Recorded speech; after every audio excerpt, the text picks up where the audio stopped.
Bismillahirrahmanirrahim. Assalamu alaikum and welcome to Communication Skills Seminar.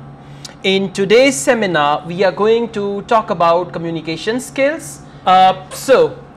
We are going to see what is it that is essential for good communication skills, or how you can become an effective communicator. In every role today, English is important and communication skills in English is very much important.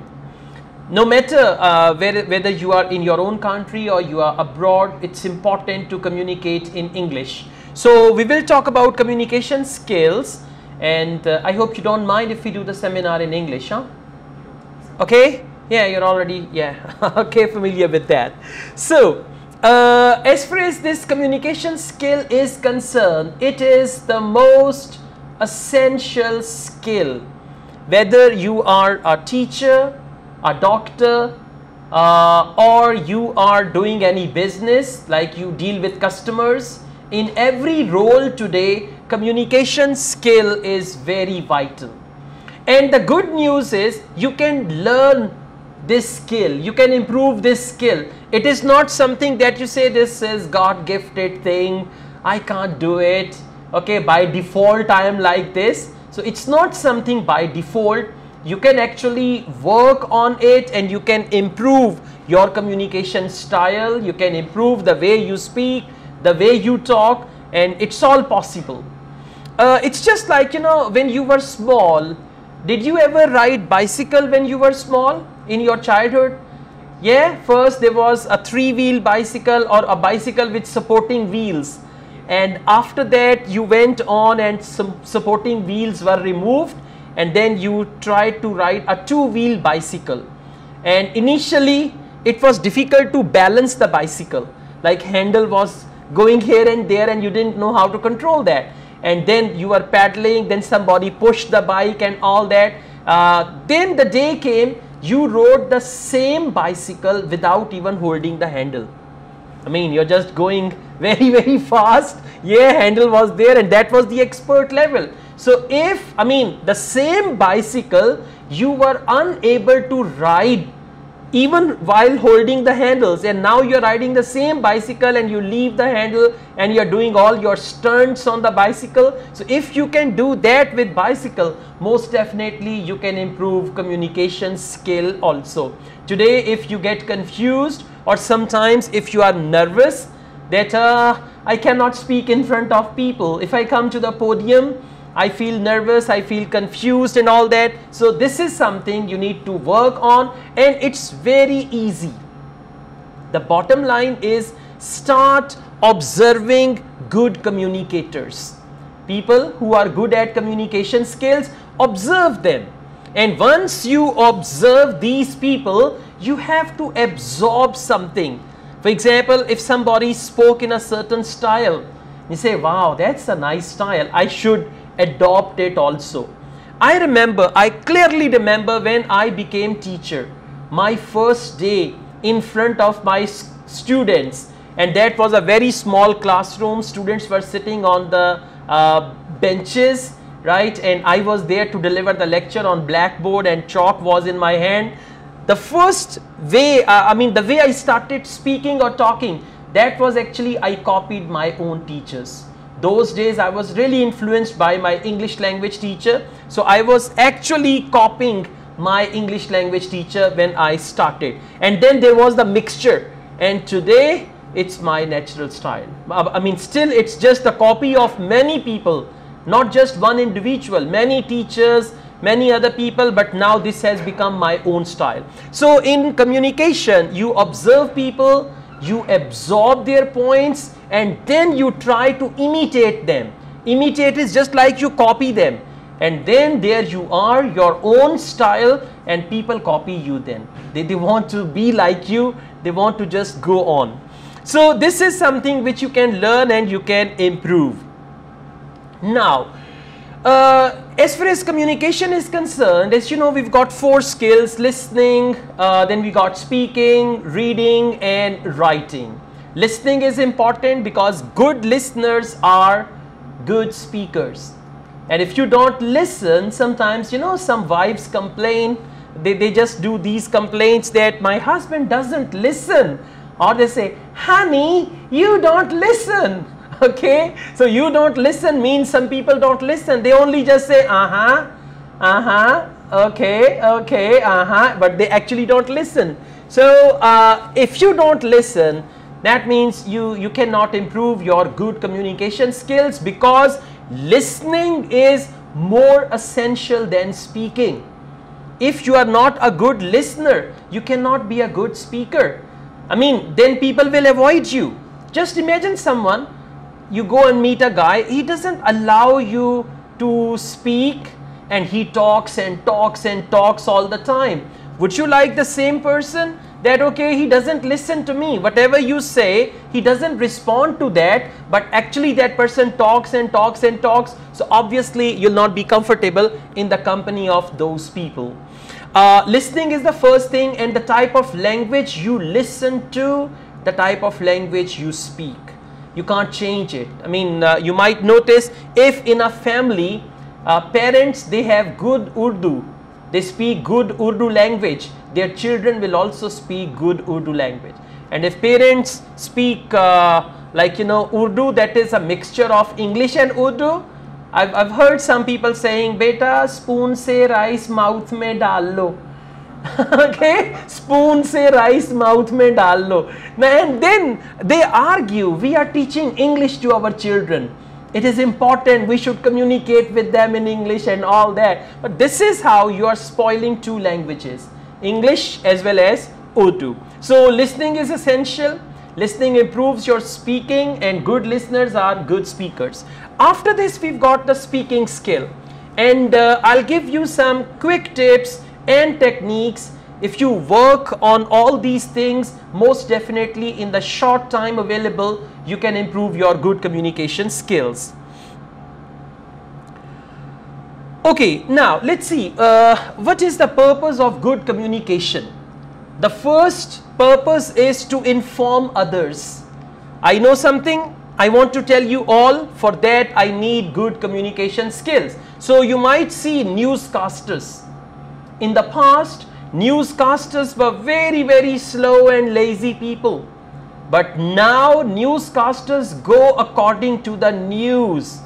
We give you a live news now, and you see there is a bomb blast somewhere, and they create that very environment, and they create suspense in the minds of the watchers or the people who are watching. So information is the thing, and for that now teachers, what do?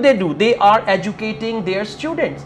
And you might see some teachers are good enough, when you listen to them you enjoy their class, and there are some teachers when you are sitting in front of them, you don't enjoy, you look at the watch, you look at your mobile, and you want the time to fly, and you finish this thing and you go out. So this is again another example of communication. Next we've got training, entertain. You might have seen comedians. You can learn a lot in terms of communication from comedians. What do? They know where is the breaking point. Breaking point is where everybody will laugh. So they move on, like you're telling a joke to someone, and you know there is the punchline of the joke. What's the punchline? Punchline is where everybody is going to burst with laughter. So when you reach the punchline, you tell that in a way that everybody is going to say ha ha ha ha and something like that. So for entertainment, if you're telling a joke very seriously and you don't know how to talk about the punchline and all that, most definitely you cannot do that. Next is to inspire. Now we talk about leaders, right? Leaders actually inspire people. And how do they inspire? Out of other skills, the most important skill is their communication skills. Now you can see some of the leaders, I mean we call them politicians as well, some political leaders and their communication skills. Let's just talk about Pakistan People's Party. In Pakistan People's Party, we got a very good example of Bilawal Bhutto Zardari. Now he was given training to talk like Zulfikar Ali Bhutto. The same style, right? The way his grandfather used to talk, I mean, that was their plan, that people should see Zulfikar Ali Bhutto in him, and then he will be the next prime minister. So for that he watched his grandfather's videos, and then there were many experts. I mean, you only see he's reading a page and making some speech, but behind that there is complete training program going on. And then they just try to, because you know, people, in order to befool people, in order to make them silly, they need all these techniques. That we are the most sincere people, without us this country will not run, okay, something like that. So they are getting enough training, and for them communication is the most important skill. I mean, a Prime Minister of Pakistan, he has reached this place just because of his good communication skills. I mean, he convinced the people. And how did he convince the people? You can see his speeches, the way he is convincing. Apart from the things that we like him or we don't like him, that is something else. But the way he communicated and the way he convinced people, today he achieved his goal and he is the Prime Minister of the country. So for inspiration, you need to be a good communicator. Now you cannot say, he is my inspiration. All right, I want to meet your inspiration. And the person is, hello, yes, please, I am the inspiration of this person. Yeah, why not? You're laughing. This is not fair, you know. Yeah, I cannot be the inspiration of anyone, because, you know, out of everything, your communication is something that basically gives you, what do you say, a complete mask. It gives you a mask and you are a different person. Until or unless you open, I mean, as long as your mouth is shut, people might think, people might look at you and they say, wow, he's a decent guy. He's a very decent guy, okay? I went to a wedding and there I saw a gentleman looking even far better than me. He was wearing a suit, a necktie, shining shoes and nice hairstyle with the gel, and very nice gentleman. And he was sitting quietly on the chair, and I was just, he would be very educated person, highly educated person and all that. And in the wedding hall, then all of a sudden he shouted, "Roti kidon khulni hai?" Oh my God, I mean, see that just one sentence, "Roti kidon khulni hai?" When will they serve lunch? And the way he said that sentence, I mean, it broke all the silence. So sometimes in silence, you have a feeling that, wow, this guy is awesome, this guy is amazing. And by the way, whenever people set their marriages and they go for match and you know all that, they are also, they only focus first impression. First impression should be wonderful. If it is a girl, so girl is very pretty, first impression is very good, house, family members, each and everything. But then later on you realize that was only the first impression. Anyways, this is just how we have started. One more thing, if you're doing any job or business and you have to sell something, for that communication skill is really important. There is another thing, you see sometimes on television and on internet, there are certain advertisements where they are selling their products. Like, you know, exercise equipment, sometimes they show you a small camera or they are showing you a mobile. I went to Kashmir and there no mobile signals, they have only Escom, and we did not have Escom SIMs, so our mobiles were totally dead, right? All entertainment we had in Kashmir, that was a television and the cable, and the cable was full of obnoxious ads. Full of obnoxious ads. Like sometimes there is an ad of Kala Jadoo, black magic. Sometimes there was the ad of a lady, Baji Nasreen, and she is doing all the magic stuff. Yeah, if you want to kill anyone or if you want anyone, like Mehboob aapke kadmon mein, your beloved will be in front of you and all that. So I mean, that was the only thing. There we saw some advertisements and the way they communicated, it was very much convincing. They showed fat people, and then they said, well, if you use this very equipment, you're going to be slim and smart and all that. So for selling also, and by the way, it doesn't mean you sell a product all the time. You are selling yourself.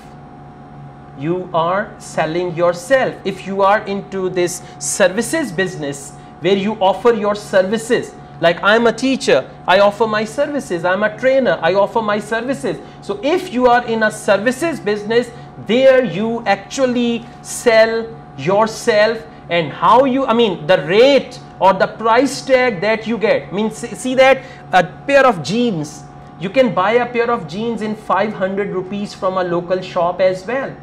Blue jeans, 500 rupees from a local shop. The same pair of jeans you can buy from Levi's, that's going to be 5,000, 8,000, 10,000, and people pay because there is some satisfaction. So this is how they are actually selling. So you got to see whether you are local or you are a brand. So in order to make yourself a brand, you need to focus your communication skills. That's very, very important. Okay, now let's move on.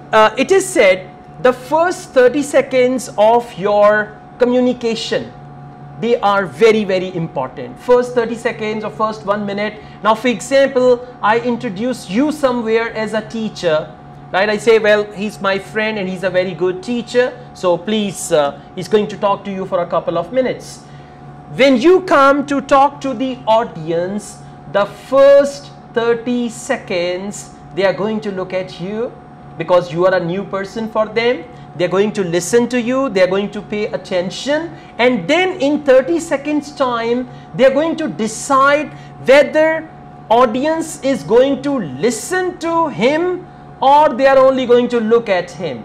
Sometimes, if you remember your college life, university life, there were some lecturers and you were looking at them and you were nodding your head.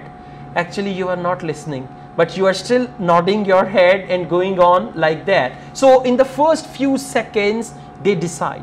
That is why whenever you come to the podium or whenever you open your mouth to talk, you should talk in such a way that you grab the attention of your audience. That is very, and now how to grab the attention of your audience? It's not that you start slapping yourself. Okay, now everybody will look at me, look at that, or anything silly you start doing. Not at all. It's basically the way you communicate, you can grab audience attention. I remember I used to work in a government department for teacher training, and there I trained over 25-30,000 teachers in 8 to 10 years time.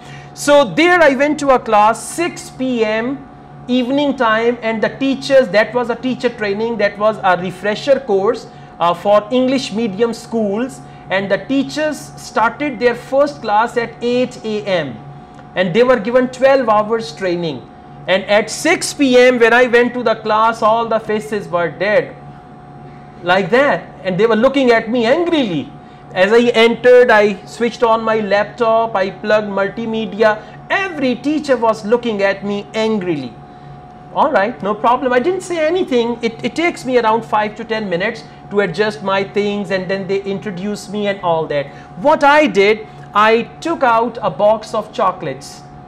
It was just like some local chocolate. I bought $100 pack of chocolates. I took out the box of chocolates and I told the teachers, I have not come here to teach you. I have come here to distribute the chocolates among those who are going to listen to me actively and attentively. And believe me, some of them were sitting like this and they were, okay, now we have to do. So this sentence and a little box of chocolate worth 100 rupees only, that made them active. And they realized, now this guy is not going to make us feel bored. And then the next 90 minutes, that's what I did. There were around, I think, 30 chocolates or 40 chocolates, and there were 50 teachers. I almost gave to everyone like, you're smiling, your smile is good, here you go the chocolate. You're paying full attention, excellent, you are a very good listener, here you go the chocolate. And then they were waiting, okay, maybe we are going to get the chocolate as well. So this is how, basically what is it? A good communicator should smell and hear the needs of the audience. It's not that the audience, they already attended 8 hours lecture, and you are there, you say, okay, this is my job, this is my duty, I have to deliver the lecture. No, you need to see what is it that my audience wants. What do they want me to do? I mean, you are there to deliver your lecture, but if you start in a different way, most definitely they will give you their attention. So the beginning is half done. In the first 30 seconds, if you are going to make that magical image of yourself, they will listen to you till the end. And at the end, they will say, sir, please, can we have your mobile number? In DST, when I used to go, they used to ask me, write your mobile number on the whiteboard and all that. So you need to create that impact that people want to connect with you. It's not that they would like to disconnect with you. Okay, hopefully you want to connect with me, huh? Okay, all right. Well, now, whenever you go for any type of communication, the first thing is your objective. What is your objective? And your objective should be in mind, and you must be very, very clear about your objective. Now, for instance, if you are a teacher and you're going to teach the students about present simple tense, and that is your objective, but you will not come to the point immediately, right? I mean, in order to teach the students present simple tense, one way is, class, be attentive. Today we are going to learn present simple tense. We use do, does, first form of the verb, okay, something like that. This is one way. And second way is, all right guys, let's talk about your hobbies. What do you do in your free time? They will say, okay sir, I play cricket. Somebody says, sir, I play football, I watch movies, I do this. Then you say, okay guys, what do you do on Sundays? What is your Sunday routine? Someone will say, on Sunday I enjoy lovely brunch. On Sunday I go for swimming. And then you go on a couple of minutes and then you say, all these things which you told me, that is present simple tense. So they say, ah, okay, that's interesting, right? So you should go on, and you must be clear about your objective, what the objective is, and you should have a plan or a plan how you are going to go on and how you are going to achieve that very objective. Okay, after this, if you are a salesperson, you should have full content knowledge about the product. Now, for instance, if I'm going to sell these disposable cups, I should have full knowledge. If somebody asks me, what is this material? And I say, I don't know. I only know the price of this cup is 10 rupees and you can buy it. It's good. Look, it's so nice, right? If they ask me, what about material? Is that material suitable for liquids? Then if somebody asks me, can we put hot drinks in it? So I should have full content knowledge. In the same way, if I am a teacher, I should have good content knowledge. If you're doing any job, you should have good content knowledge of that job. So content knowledge for communication. Let me tell you, you cannot beat around the bush. Now, what is beating around the bush? You are not coming to the point, but you are just engaging the audience. Engaging the audience, you understand? Yeah, just you are engaging the audience and you're not coming to the point. Okay, all right. Now, good communicators, they always take care of their audience and they see who the audience are, what is their age group, what do they want, why are they here, what is the purpose, right? Now, for instance, you might notice yourself when you are talking to small children. If you are talking to a child whose age is around 2 years or 3 years, your talking style is totally different. Have you ever noticed when you are talking to children, you go down to the level of that baby, that child, right? And if you're talking to your friends, your style is different. At home with your parents, your style is different. So according to the audience, you know which style to have. Now, for example, I'm here. The way I'm talking to you, I don't talk to my colleagues like this. I've got another informal style for them. At home, I have another informal style. So I know where to adopt which style. In the same way, the way you communicate, that must depend on the audience, or your communication style should be according to the audience. If the audience is getting bored, you can change it. Tell them a joke, or you can come up with something different. If the audience doesn't understand Urdu, then you should try to speak English. No? Punjabi. Most definitely. You can speak Punjabi, you can speak the language that they understand, right? Okay, let's move on. Time management. It's another important thing. Remember one thing, it is said in English, there is a good quotation, the art of being a good guest, you know, we are guests in somebody's house, the art of being a good guest is to know when to leave, right? I mean, you go to somebody's house, you go to somebody's drawing room, or you go to meet someone, and the person is looking at the watch, and you say, oh, just wait, I need to talk to you, let's stay here. And he's again and again looking at his watch. I mean, this is just a sign, please leave, right? So you should manage your time, especially, remember one thing, I've noticed, I've seen some speakers, and these speakers are aggressive speakers. What is aggressive speaker? Who wants you to listen to him, who is there to talk, who loves talking, who enjoys talking. And these aggressive listeners will start their conversation and they say, I will say a couple of things and then thank you very much, and then at the end they finish after 1 hour, a long speech and all that. So you should see your time management whenever you communicate with anyone, that how much time. Now for example, if I announce here that you guys have to deliver a 3-minute presentation, there will be 2 questions in your mind. 3 minutes is a long time or 3 minutes is a short time, right? But you have to deliver something that is within 3 minutes, and if you exceed 3 minutes, most definitely that will not bring you anything positive. Okay, now let's move on. Being a good communicator, it's a good idea that you take care of yourself. Your personal hygiene is very, very important. How would you feel? There is a guy who's communicating and he thinks he's a superman or a superhero or a super communicator, sorry to say, and some hair is just, you know, what do you say, the hair is out of his nose, and you see there is a little hair that is coming out of his nose. You say, wow, he doesn't take care of himself, he doesn't take care of his personal hygiene.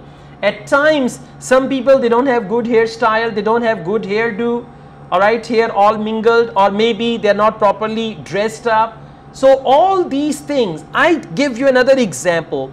I used to wear jeans t-shirt all my career. When I started my personal things, I mean, I was not doing any job. Throughout my career, I went on with jeans t-shirt, right? And then as I moved to Royal Palm, so I thought it's a good idea to dress up nicely. If the place is nice, you should be nice to that place as well. So I dressed up like this.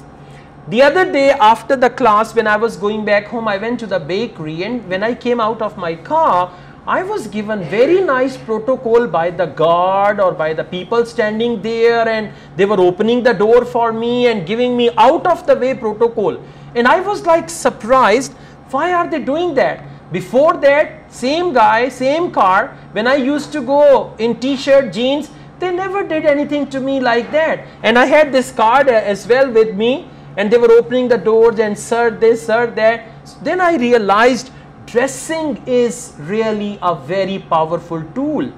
We cannot deny that. Although you are good, you yourself can be very good, excellent communicator, everything, but dressing is something that actually make you different, that makes you a different person. So obviously this is something that you need to do. So take care of yourself, take care of your personal hygiene, take care of all these things so that you look presentable to the audience, because we only want to listen to the people we like.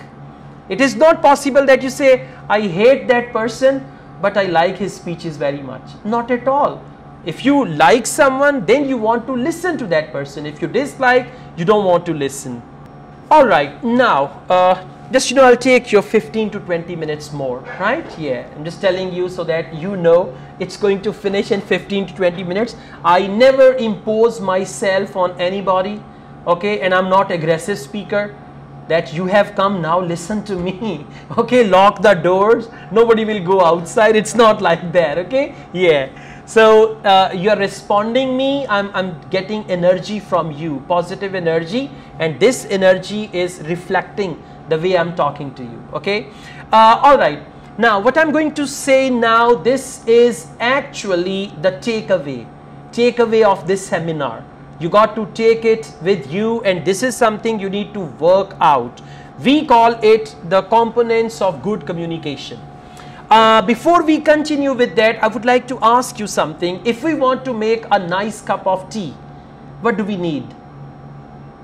If we want to make a nice cup of tea, a yummy cup of tea, what do we need? Milk, number 1. Tea bag, number 2. Sugar, number 3. Cup, obviously.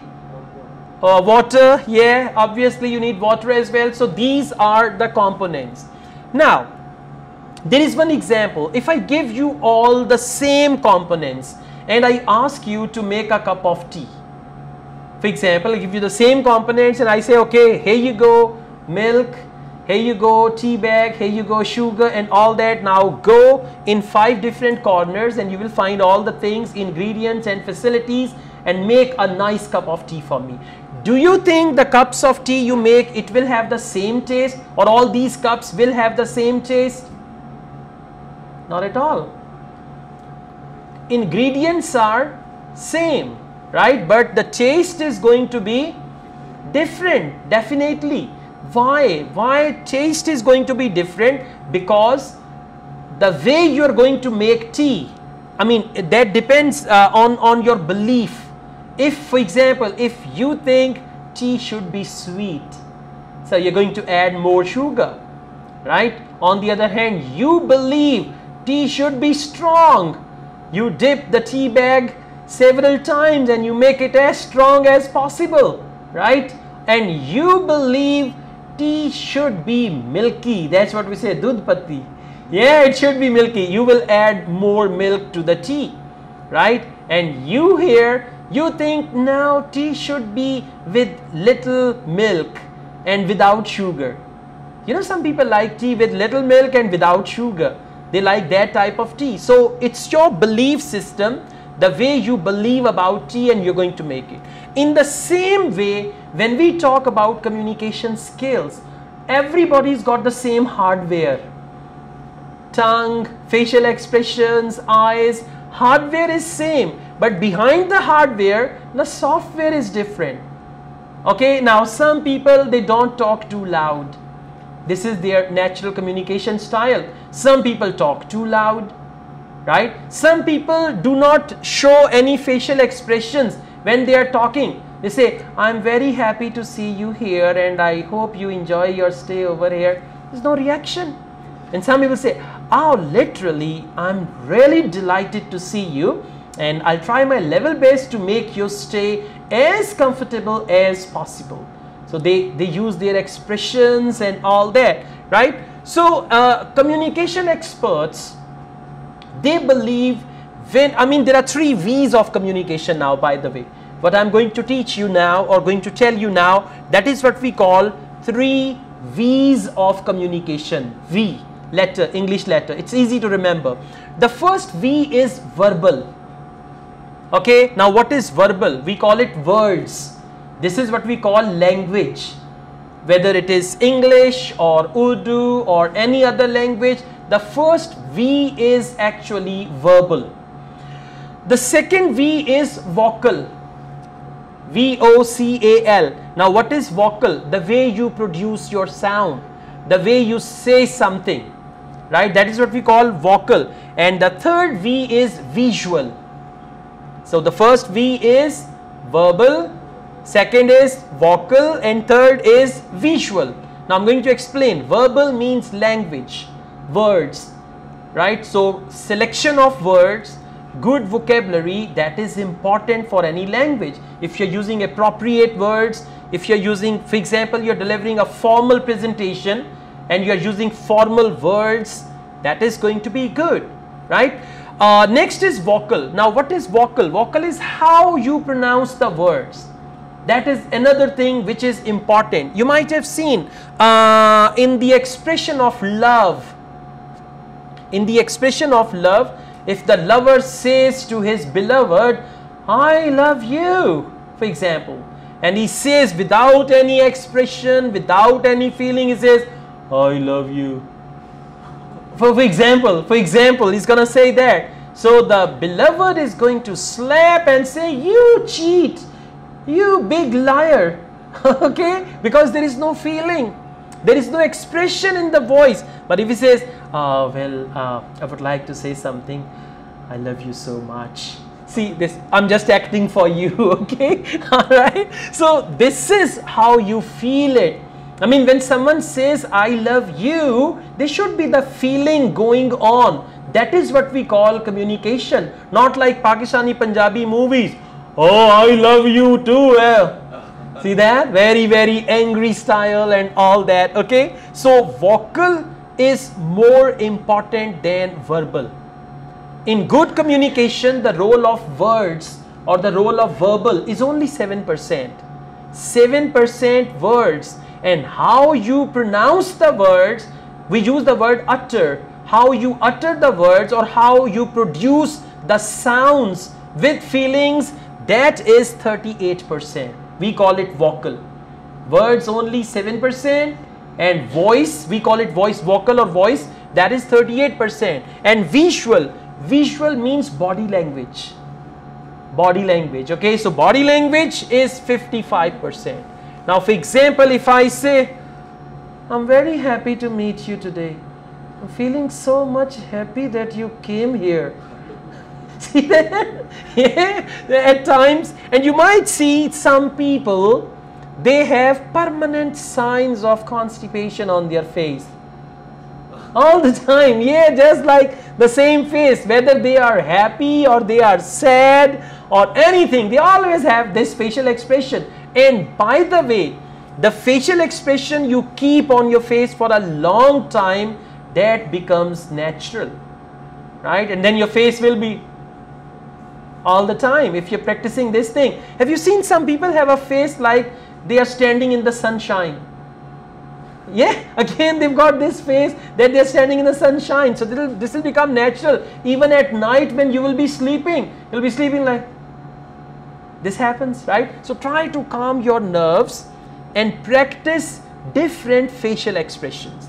Like if you're walking on the street somewhere, if you are having pleasant facial expressions, anybody passing by, he will feel some good vibes from you, right? So anyways, 7% verbal, 38% vocal, and 55% visual.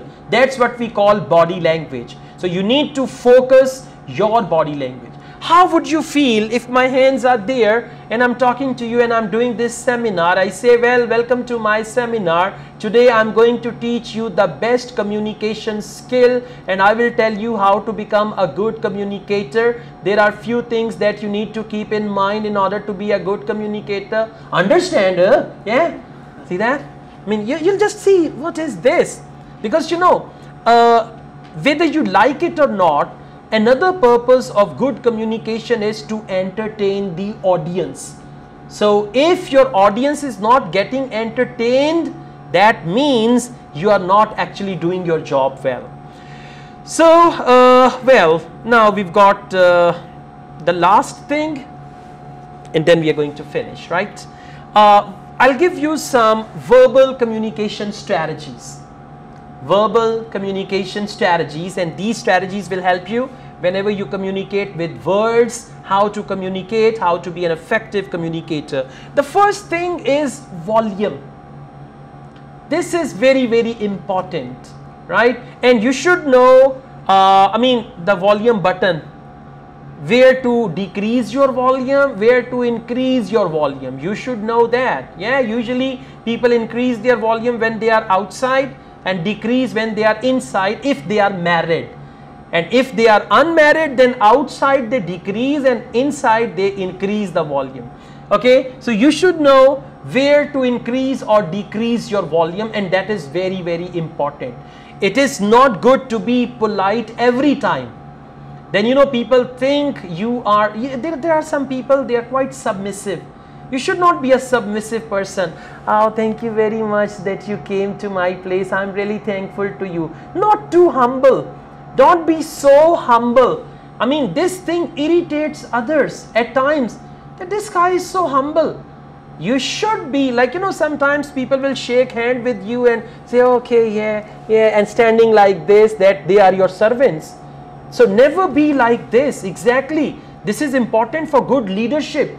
This is important for, like, you know, otherwise you will be, if two people are standing and talking, so one will be looking like master, and sorry to say, the other will be looking like a slave or servant and all that. So you are not going to be one out of those. You should have your own dignity, your own personality, that even if you are shaking hand with someone, it's not that you need to bow and shake hand, that okay, yes please. Yeah, sometimes you do that. So you should avoid these things in your professional setups.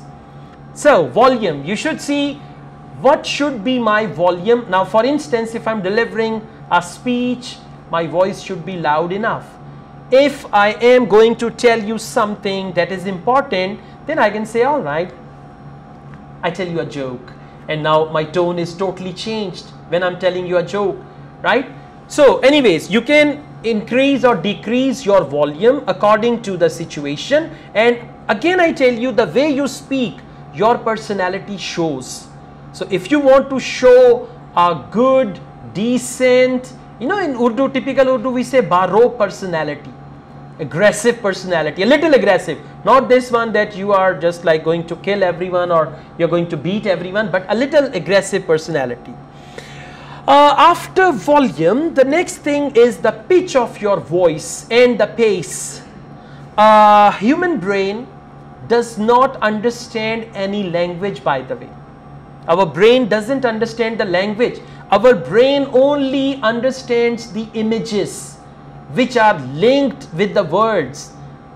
Let's do one small exercise for that. If I ask you, what color is your house main gate? What color is your house main gate, for example? Yeah, please. So how did you produce the answer? Your brain created an image of your house. In that image, you saw the main gate of your house, and there you saw the color. So this is how your brain works. If I ask you another question, what did you eat for dinner last night? Immediately, you know, rice and peas and chicken is coming in front of me. Okay, as I am thinking, what did I have for dinner last night? So again, your brain is recalling things, and that thing is through images. So when you communicate, if you communicate in a way that your words create images on the minds of the listeners, then they will enjoy. Have you ever, like when you were small, did you ever listen to stories from your parents? Like, you know, mothers, grandparents, they used to tell stories, and those stories were so powerful. Why? Because we call them bedtime stories, and your eyes are closed and they are telling you, and usually there are some animal stories. Once upon a time, there was a lion. You imagine lion. One day the lion was walking in the forest. Suddenly it started raining. Now you imagine everything. Why? Because the way story is being told, with the pauses, with the breaks, right? They say, all of a sudden the lion saw a deer, and deer was wet because of the rain.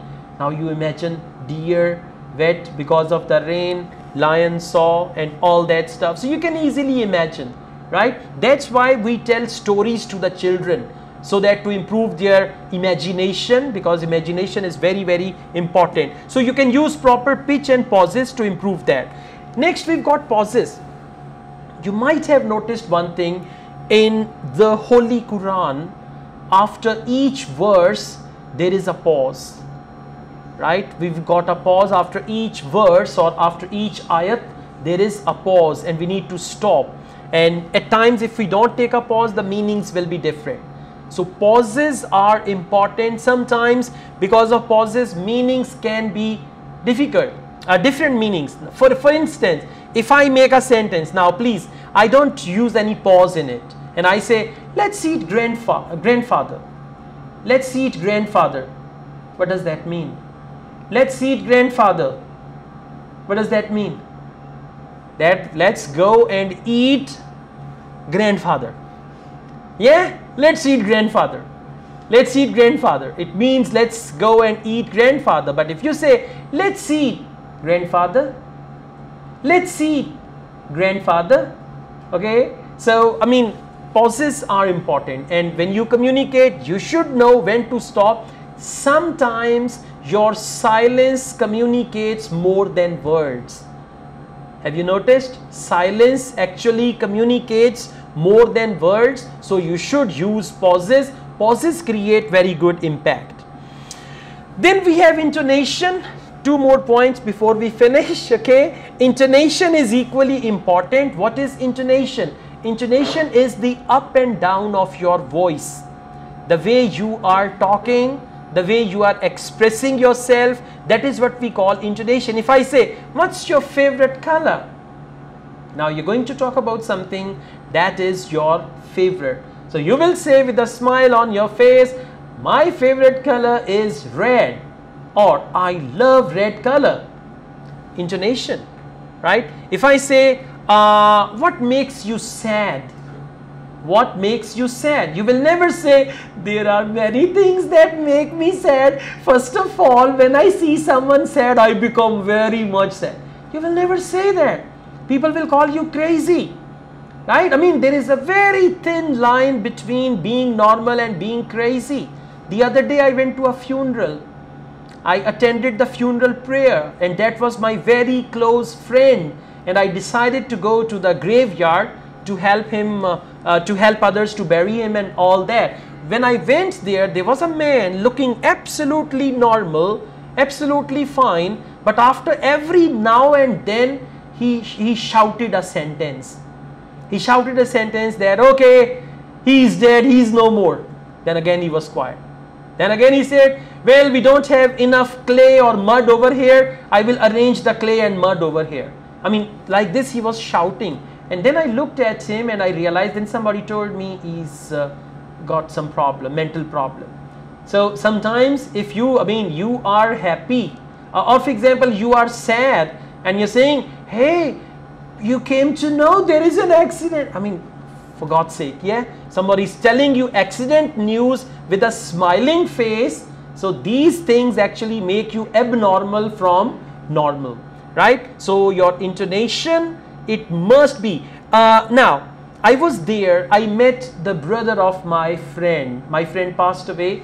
He was a professor, first my teacher, then he became my friend. We used to work together with the political party and all that. So I went to his brother for condolence, and that was my saddest voice ever. I hugged his brother and I said, I'm really, really sorry, and it's a great loss for you. And he was a wonderful person. My voice was actually reflecting my sadness, my sorrowfulness and all that. So this is what we call the art of communication, that you know where to behave how and where to talk how. You should know where to sing a song also. I mean, there are situations in life where you actually go on and you have to sing songs. Yes. So that's it. And there is one thing which you need to add in your personality, the last thing, and we call it humor, fun. You should be fun. All right, you know, some people, they are fun to be around. So you must be fun to be around. If someone is with you, he should feel good and feel happy. It's not that somebody comes to you and you start your sad stories. This happened with me. This also happened with me. People are very cruel. Life is very difficult. I'm gonna die. Look at this. I have this disease. I know a guy who has mentally developed a disease inside. He has not visited the doctor. He has not got any confirmation, any report, any test, but he has developed that disease inside, and he's sure, yeah, I know, I've got this disease. People say go to doctor. No, I don't need to. I'm sure I've got this very disease. So I mean, you're not going to be a hospital. In intermediate, there used to be an essay, a man who was a hospital. So you're not going to be a hospital that wherever you go, you open your clinic and then you say, and you know, we all are doctors. We are very good doctors. If you share your problem with me, say, oh yeah, you got this problem, I tell you the medicine. Yeah, look at me. Then from their pocket, they take out 4 or 5 strips of the pills and all that. They say, you take this one. And then they are so aggressive, say, hey, go get water. Go get water. You eat one now. You will feel wonderful if you eat this one now. Okay, so people are just like that, right? You just see how to behave, and you should never impose yourself on others. Now, what is imposing on self others? I come to you to meet you, and you have a feeling that I'm wasting your time. You have a feeling that you want to do something important, and you have a feeling that I should go. So I should never impose myself, because that is going to devalue you. But on the other hand, in English we say, nobody can make you feel inferior without your own consent. So if you are willing, first you yourself think I am inferior. Like 4 people are standing, you are the 5th one. You say, well, look at them, they are highly educated, they've got very nice jobs, they've got this, they've got that, and I am the inferior one. So the time you start thinking you are inferior, you'll become inferior. But if you say, I don't care, if they are educated, I'm also educated. If they've got this skill, I have another skill. If they have a talent, I do have some talents as well. So you will never feel inferior. And by the way, confidence actually comes from feelings. Some other day, inshallah, in another workshop, we'll talk about confidence. So that's all. Thank you very, very much for coming on a Friday. And the time was short, but still you came, and we had this wonderful seminar, right? Thank you.